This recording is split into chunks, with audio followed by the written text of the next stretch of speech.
Annamalai ಹೊರಗಿಟ್ಟು BJP ಅಭ್ಯರ್ಥಿಗಳ ಪಟ್ಟಿ ಬಿಡುಗಡೆಯಾಗಿದೆ.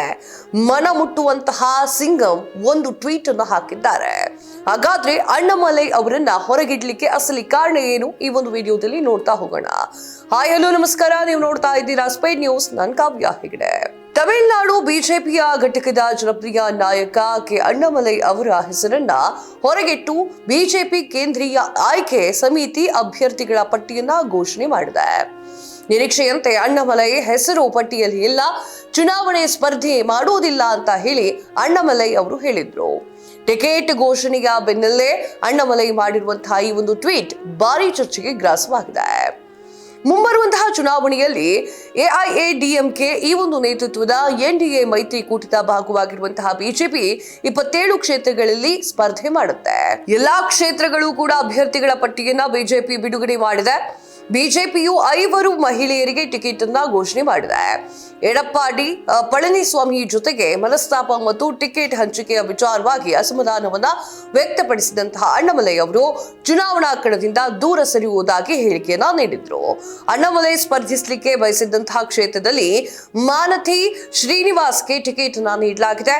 ಬಿಜೆಪಿ ಪ್ರಕಟಿಸಿರುವಂತಹ ಅಭ್ಯರ್ಥಿಗಳ ಪೈಕಿ ಪ್ರಮುಖವಾಗಿ ಮೈಲಾಪುರದಿಂದ ತಮಿಳುಸೈ ಸೌಂದರ್ಯ ರಾಜನ್, ಅವನಾಶಿಯಿಂದ ಎಲ್ ಮುರುಗನ್ ಇನ್ನು ಸಾಕಷ್ಟು ಜನರ ಪಟ್ಟಿಯನ್ನ ಬಿಡುಗಡೆ ಮಾಡಿದೆ.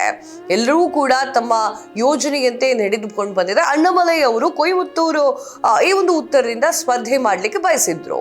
ಅಭ್ಯರ್ಥಿಗಳ ಆಯ್ಕೆ ಘೋಷಣೆ ಬೆನ್ನಲೆಯಲ್ಲಿ ಅಣ್ಣಾಮಲೈ ಅವರ ಟ್ವೀಟ್ ಮಾಡಿದ್ದಾರೆ. ಎಲ್ಲಾ ಅಭ್ಯರ್ಥಿಗಳಿಗೆ ಅಭಿನಂದನೆಗಳು ಅಂತ ಹೇಳಿ ಅಣ್ಣಾಮಲೈ ಅವರು ಟ್ವೀಟ್ ಮಾಡ್ಕೊಂಡಿದ್ದಾರೆ. ಅವರು ಮಾಡಿರುವಂತಹ ಟ್ವೀಟ್ ಹೇಗಿತ್ತು ಅಂತಂದ್ರೆ, ಮುಂಬರುವಂತಹ ತಮಿಳುನಾಡು ವಿಧಾನಸಭಾ ಚುನಾವಣೆಗೆ ಸ್ಪರ್ಧೆ ಮಾಡಲು ಘೋಷಣೆಯಾದ ಎಲ್ಲಾ ಬಿಜೆಪಿಯ ಅಭ್ಯರ್ಥಿಗಳಿಗೆ ನನ್ನ ಅಭಿನಂದನೆಗಳು. ಡಿಎಂಕೆಯ ದ್ರೋಹದಿಂದ ಬೇಸತ್ತಿರುವಂತಹ ತಮಿಳುನಾಡಿನ ಪ್ರತಿಯೊಬ್ಬ ಸಹೋದರ ಸಹೋದರಿಯರು ತಮ್ಮ ಅಭ್ಯರ್ಥಿಗಳನ್ನ ಬೆಂಬಲಿಸಲಿಕ್ಕೆ ಕೋರುತ್ತಿದ್ದೇನೆ ಅಂತ ಹೇಳಿ ಸೋಷಿಯಲ್ ಮೀಡಿಯಾ ಅಕೌಂಟ್ ನಲ್ಲಿ ಬರ್ಕೊಂಡಿದ್ರು. ಅಭ್ಯರ್ಥಿಗಳ ಬೆನ್ನಿಗೆ ನಿಂತು ಕೆಲಸ ಮಾಡ್ತೇನೆ. ನಮ್ಮ ಗೌರವಾನ್ವಿತ ಪ್ರಧಾನಿ ನರೇಂದ್ರ ಮೋದಿ ಅವರ ದೂರದರ್ಶಿ ನಾಯಕತ್ವದಲ್ಲಿ ದೇಶ ಶಕ್ತಿಯಾಗಿರುವುದಾಗಿ ಮುನ್ನಡೆಯುತ್ತೆ. ಆದ್ರೆ ಆ ಒಂದು ಕಾರಣಕ್ಕಾಗಿ ನಾನು ಎಲ್ಲಾ ಕೆಲಸಗಳನ್ನು ಮಾಡಿಕೊಡ್ತೇನೆ ಎನ್ನುವಂತಹ ಒಂದು ವಿಚಾರವನ್ನ ಅಣ್ಣಾಮಲೈ ಅವರು ಹೇಳಿದ್ದಾರೆ.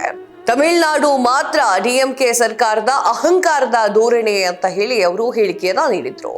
ಒಬ್ಬ ಕಾರ್ಯಕರ್ತನಾಗಿ ಹೆಗಲಿಗೆ ಹೆಗಲು ಕೊಟ್ಟು ನಿಂತು ಮುಂಬರುವಂತಹ ಚುನಾವಣೆಯಲ್ಲಿ ಎನ್ಡಿಎ ಮೈತ್ರಿಕೂಟಕ್ಕೆ 210 ಸ್ಥಾನವನ್ನ ಗೆಲ್ಲಿಸುವಂತ ಗುರಿಯನ್ನ ಇಟ್ಟುಕೊಂಡು ಅಭ್ಯರ್ಥಿಗಳ ಪರ ಪ್ರಚಾರ ಮಾಡ್ತೇನೆ ಅಂತ ಹೇಳಿ ತಮ್ಮ ಟ್ವೀಟ್ ಖಾತೆಯಲ್ಲಿ ಅಣ್ಣಾಮಲೈ ಬರ್ಕೊಂಡಿದ್ದಾರೆ.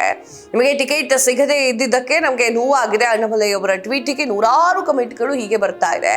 ನೀವು ತಮಿಳುನಾಡಿನ ಮುಂಬರುವಂತಹ ಭವಿಷ್ಯ, ನಿಮ್ಮ ಬೆಂಬಲಕ್ಕೆ ನಾವಿದ್ದೇವೆ ಎನ್ನುವಂತಹ ರೀತಿಯಲ್ಲಿ ಟ್ವೀಟ್ಗೆ ಕಮೆಂಟ್ ಅನ್ನ ಮಾಡಿದ್ದಾರೆ. ಏನ್ ಮಾಡುತ್ತೆ ಮುಂದೆ, ಹೇಗಿರ್ತಾರೆ, ಹೇಗೆ ನಡ್ಕೊಳ್ತಾರೆ ಅಣ್ಣಾಮಲೈ, ಕಾದ್ ನೋಡ್ಬೇಕಾಗಿದೆ. ಇದಾಗಿದೆ ಹೊತ್ತಿನ ವಿಶೇಷ ಮತ್ತು ಸುದ್ದಿಗಳಿಗಾಗಿ ನೋಡ್ತಾ ಇರಿ ಸ್ಪೀಡ್ ನ್ಯೂಸ್. ಸುದ್ದಿ ನಿಮ್ಮದು, ವೇಗ ನಮ್ಮದು.